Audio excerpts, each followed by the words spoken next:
എൻ്റെ എത്രയും സ്നേഹം നിറഞ്ഞ ശ്രീധരിയം ചാനൽ സുഹൃത്തുക്കളെ, എല്ലാവർക്കും ആത്മനമസ്കാരം.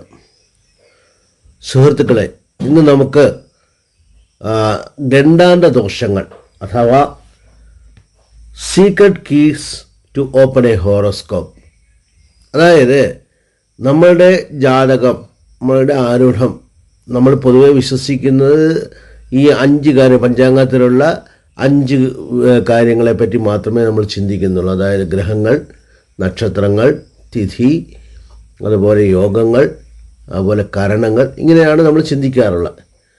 അതിൽ ഓരോ കാര്യത്തിനും അതിൻ്റേതായിട്ടുള്ള പ്രത്യേകതകളുമുണ്ട്. നക്ഷത്രങ്ങൾ എവിടെ എടുക്കണം, അല്ലെ ഗ്രഹങ്ങളുടെ ഗോചരാവസ്ഥ എവിടെ എടുക്കണം, എവിടെ തിഥിയുടെ അവസ്ഥകൾ എങ്ങനെ എടുക്കണം, യോഗ എവിടെ എടുക്കണം, കരണം എവിടെ എടുക്കണം എന്നൊക്കെയുള്ള പ്രത്യേകമായി തന്നെ നമ്മൾ നോക്കേണ്ടതുണ്ട്. എന്നാൽ അൺഫോർച്ചുനേറ്റ്ലി ഇപ്പോഴത്തെ അവസ്ഥയിൽ നമ്മളെല്ലാം പൊതുവെ നക്ഷത്രങ്ങളുടെ അവസ്ഥ മാത്രമേ നോക്കുന്നുള്ളൂ. എന്ന് പറഞ്ഞാൽ എല്ലാവരുമല്ല, അറിയാവുന്നവർ തീർച്ചയായിട്ടും അതിനെപ്പറ്റി ചിന്തിക്കുന്നുണ്ട്. അതായത് 5 അംഗങ്ങൾ, ഈ 5 അംഗങ്ങളെ കൊണ്ട് മാത്രമേ ഒരു ജാതകം മുഴുവനായിട്ട് കാണാൻ പറ്റുള്ളൂ.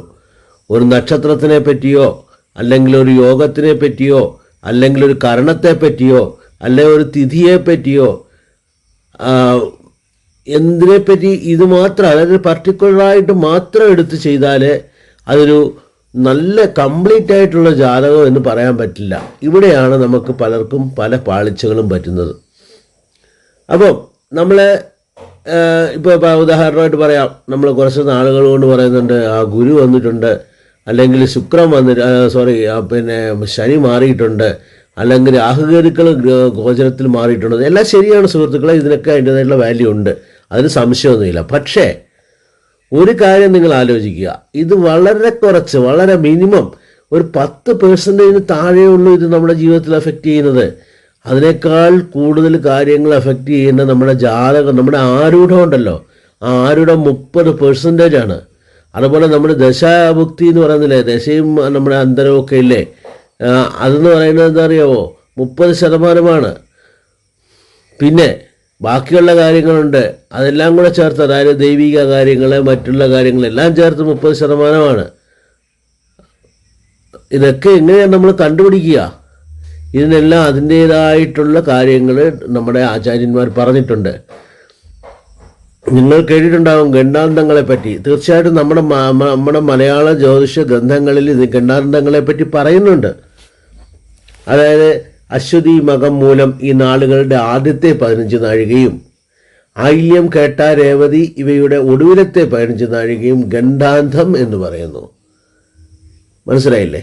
ഈ ഗണ്ഡാന്തം എന്താണ്, അതിന് എത്രത്തോളം ജാതകത്തിൽ പ്രാമുഖ്യമുണ്ടെന്നുള്ളത് ഒരുപക്ഷെ രഹസ്യമായിട്ട് വയ്ക്കുന്നതിൻ്റെ കാര്യമായിട്ടായിരിക്കാം, അത് വെളിയിൽ വരുന്നില്ല. സുഹൃത്തുക്കളെ, 100% ഇതിന് ഭയങ്കര പവറാണ്. ഞാൻ ഇന്നലത്തെ ജാതകത്തിൽ ഇന്നലത്തെ വീഡിയോയിൽ പറഞ്ഞിരുന്നു, പിന്നെ കാശി ജാതകങ്ങളെ പറ്റി.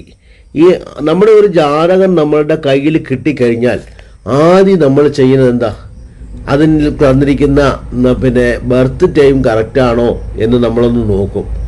കാരണം എന്താ അറിയാമോ, ഏകദേശം ശരിയാണ്. ഇപ്പോൾ 2000-ന് ശേഷമുള്ള ജാതകങ്ങളൊക്കെ ആൾമോസ്റ്റ് പിന്നെ ഹോസ്പിറ്റൽസ് ആയാലും മറ്റു കാര്യങ്ങളായാലും എല്ലാം ഒന്ന് അതിനോട് ചേർന്ന് തന്നെ ജനനത്തോട് തീയതിയൊക്കെ ആൾമോസ്റ്റ് കറക്റ്റായിട്ടൊക്കെ വരുന്നുണ്ടെങ്കിലും എക്സാക്റ്റായിട്ട് കറക്റ്റാണോ എന്ന് ചോദിച്ചാൽ അത് പലതിലും അല്ല.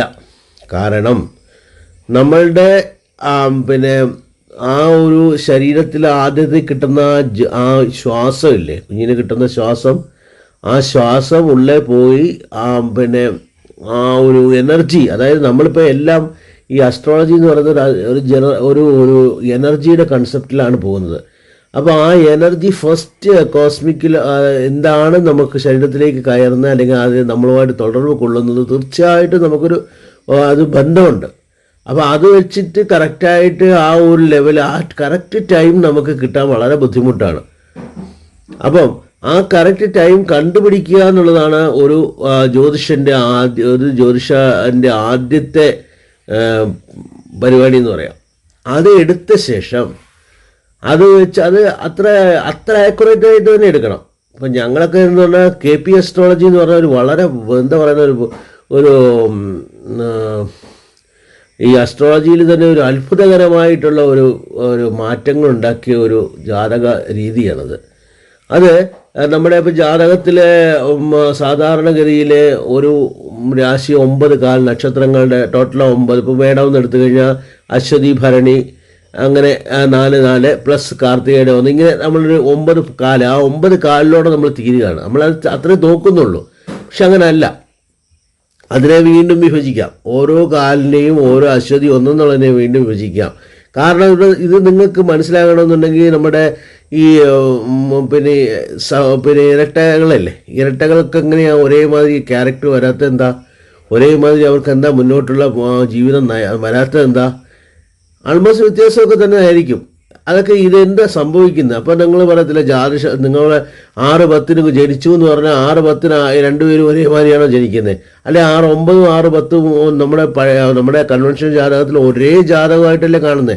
എന്തെങ്കിലും തരത്തിൽ അഷ്ടവർഗങ്ങളിൽ പോയാൽ അല്ലെങ്കിൽ നമ്മളെ അങ്ങോട്ട് കൂടുതൽ കഴിഞ്ഞാൽ ദ്രാകോണം, അങ്ങനെ പല രീതിയിലേക്ക് ഡീപ്പായിട്ട് ചിന്തിച്ചാൽ കുറച്ച് വ്യത്യാസം വരുമെന്നൊഴികെ അല്ലാതെ നോർമലായിട്ട് ജാതകം കണ്ടു കഴിഞ്ഞാൽ, ഗ്രഹനില കണ്ടു കഴിഞ്ഞാൽ ഒരുപോലെ തന്നെ ഇരിക്കും. ഇത് എന്താണ് ഇതൊക്കെ? അപ്പോൾ അങ്ങനെ ഒരേ ക്യാരക്ടർ ആയിരിക്കണമല്ലോ അവർക്ക് രണ്ടുപേർക്കും. അത് വരുന്നില്ലല്ലോ. അവിടെ അസ്ട്രോളജി ഫെയിലാകുന്നുണ്ട്. അപ്പം ഇതിനെയൊക്കെ നിവർത്തി ചെയ്യാനായിട്ട് നമ്മുടെ ആചാര്യന്മാരാൽ നമ്മൾ ഡെവലപ്പായിക്കൊണ്ടിരിക്കുകയല്ലേ. അപ്പോൾ അതിനനുസരിച്ച് റിസർച്ച്, വലിയൊരു റിസർച്ച് നടക്കുന്നുണ്ട് ഇതിൻ്റെ പുറകിൽ. അപ്പോൾ അതിൽ നിന്ന് നമുക്ക് മനസ്സിലാകുക KP അസ്ട്രോളജി വളരെ പവർഫുള്ളായിട്ടൊരു അസ്ട്രോളജി അത് ഡെവലപ്പായി വന്നു.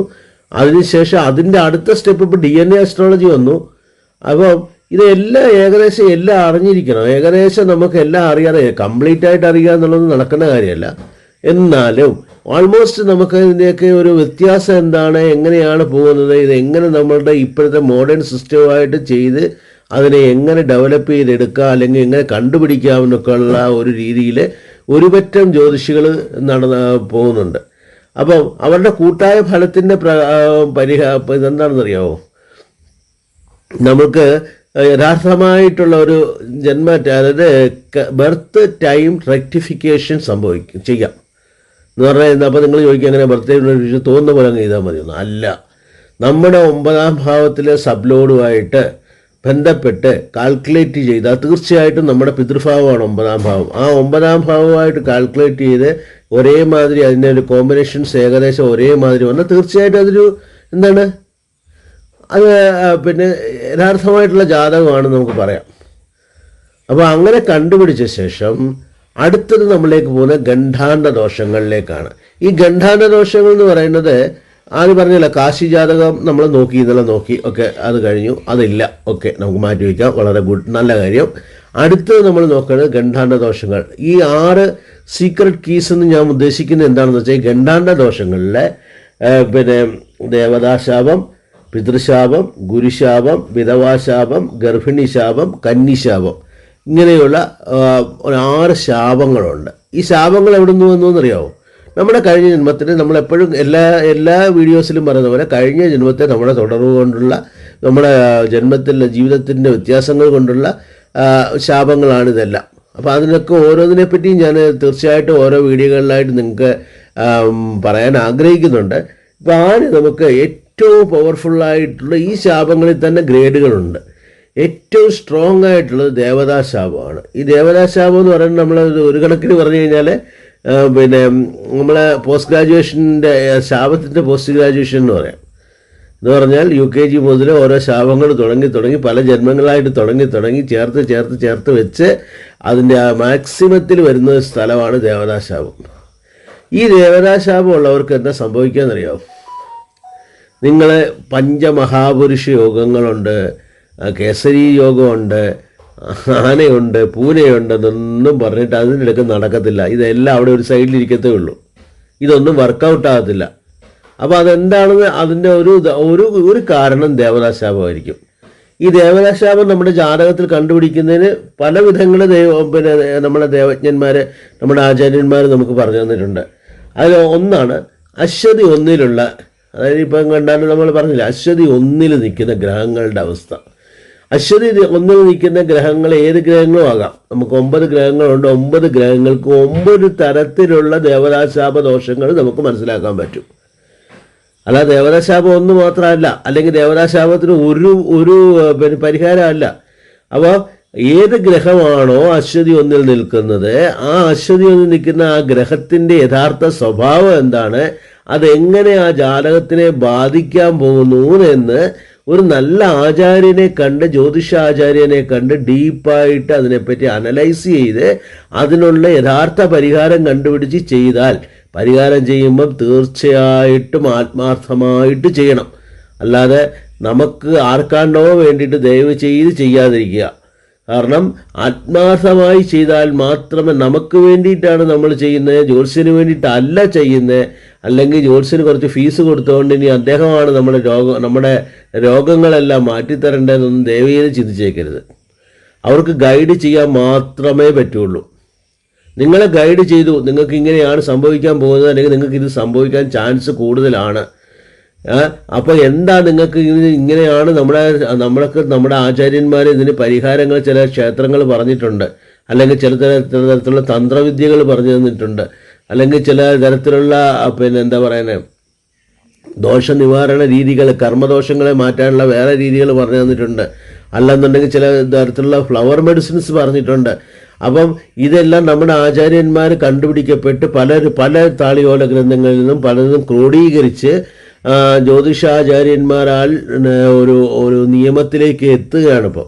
അപ്പം അത് കാരണം അനുഭവങ്ങളാണല്ലോ കാരണം. അതിന് ഞങ്ങൾ പൊതുവെ വന്നിട്ട് ഇപ്പോഴത്തെ രീതിയിൽ ആർട്ടിഫിഷ്യൽ ഇൻ്റലിജൻസിനെ വരയ്ക്കും ഞങ്ങൾ അതിനായിട്ട് ഞങ്ങൾ ഉപയോഗിക്കുന്നുണ്ട്. കാരണം എല്ലാ ജാതകങ്ങളും നമ്മൾക്ക് കിട്ടുന്ന ഓരോരുത്തർക്കും കിട്ടുന്ന ജാതകങ്ങൾ പല നൂറുകണക്കിന് ജാതകങ്ങൾ കിട്ടും. ഇതെല്ലാം തലയിൽ വെച്ച് മെമ്മറിയിൽ വെച്ച് കാൽക്കുലേറ്റ് ചെയ്യാൻ പറ്റുകയെന്ന് പറഞ്ഞൊന്നും എളുപ്പമുള്ള കാര്യമല്ല. അതിനാണ് നമ്മുടെ സയൻസ് ഡെവലപ്പായിരിക്കുന്നത്. ആ ഒരു ഉപയോഗവും അതിൻ്റെ ഹെൽപ്പിലൂടെ നമുക്ക് എന്താണ് യഥാർത്ഥമായിട്ട് നമുക്ക് സംഭവിക്കാൻ പോകുന്നത്, അത് എന്താണ് പരിഹാരം എന്ന് മനസ്സിലാക്കിയ ശേഷം ആ പരിഹാരം പറഞ്ഞ് ആ പരിഹാരം ആത്മാർത്ഥമായിട്ട് ചെയ്താൽ 100% നമുക്ക് റിക്കവറി കിട്ടും. കാരണം ഇത് നമ്മളല്ല ചെയ്യുന്നത്, ഭഗവാനാണ് ഈ ഭഗവാന്റെ, അതായത് ആ ശക്തിയുടെ ആ എനർജിയുടെ ഗുണം കൊണ്ട് മാത്രമാണ് ഇത് മാറുന്നത്. അപ്പോൾ നമ്മളുടെ ആത്മാർത്ഥതയ്ക്കാണ് അവിടെ വിലയുള്ളത്. ദയവ് ചെയ്ത് നമ്മൾ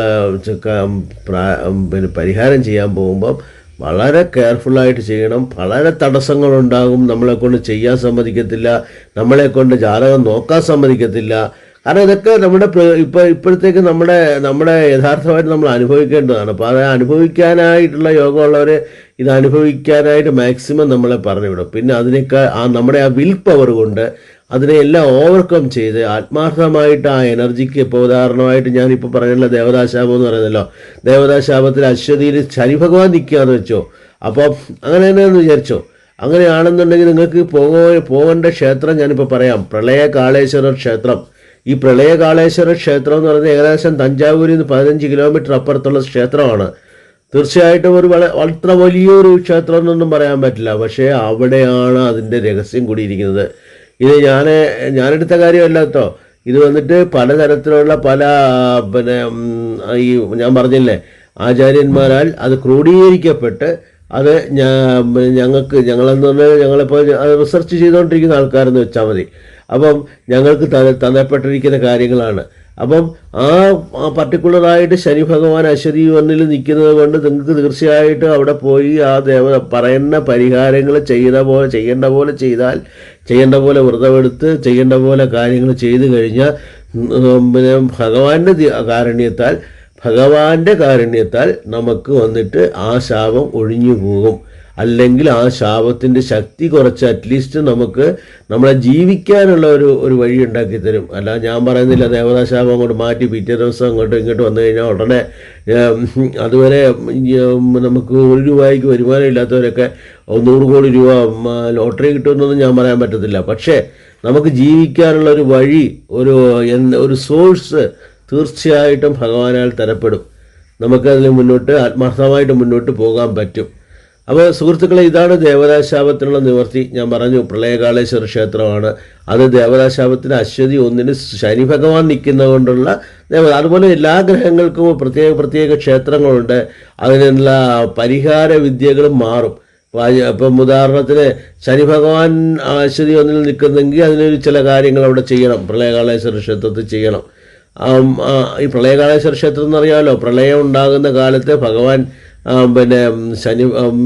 ശിവൻ പ്രളയത്തിനെ തടഞ്ഞു നിർത്താനായിട്ട് നന്ദി ഭഗവാനോട് അതിനെ നിർത്താൻ പറയുകയാണ്. അപ്പോൾ എന്താ, ആ ക്ഷേത്രത്തിൽ ഞങ്ങൾ നോക്കിയാൽ നന്ദി നേരെ തിരിഞ്ഞായിരിക്കുന്നത്. സാധാരണ ശിവഭഗവാനെ നോക്കിയിരിക്കുന്ന നന്ദി നേരെ തിരിഞ്ഞ് കടലിലേക്ക് നോക്കിയിരിക്കുന്നതായിട്ട് കാണാം. അവിടെ പോയാൽ ഇപ്പോഴും നമുക്ക് കാണാം, അത്ര വലിയ കാര്യങ്ങളാണ് നടന്നിരിക്കുന്നത്. ഇതൊന്നും നമ്മുടെ എന്തോ ചില കാരണങ്ങൾ കൊണ്ട് അതൊക്കെ മറയ്ക്കപ്പെട്ടു പോയി. അപ്പോൾ ആ ക്ഷേത്രത്തിൽ പോയി ഇപ്പോൾ സ്റ്റിൽ അത് നമുക്ക് കാണാൻ പറ്റും. അവിടെ പോയി നമ്മൾ പറയുന്ന ജ്യോതിഷാചാര്യന്മാർ പറയുന്ന പോലുള്ള പരിഹാരങ്ങൾ കറക്റ്റായിട്ട് ചെയ്താൽ തീർച്ചയായിട്ടും ദേവതാശാപത്തിൽ നിന്ന് പകുതി വരിക്ക് റിക്കവർ ആകും സുഹൃത്തുക്കളെ. അപ്പോൾ ഇത് ഞാൻ ഈ ഗണ്ടാണ്ട ദോഷത്തിലെ ദേവതാശാപം എന്ന് പറയുന്ന ഒരു പർട്ടിക്കുലറായിട്ടുള്ള സബ്ജക്റ്റിനെ പറ്റി പറഞ്ഞ കാര്യമാണ്.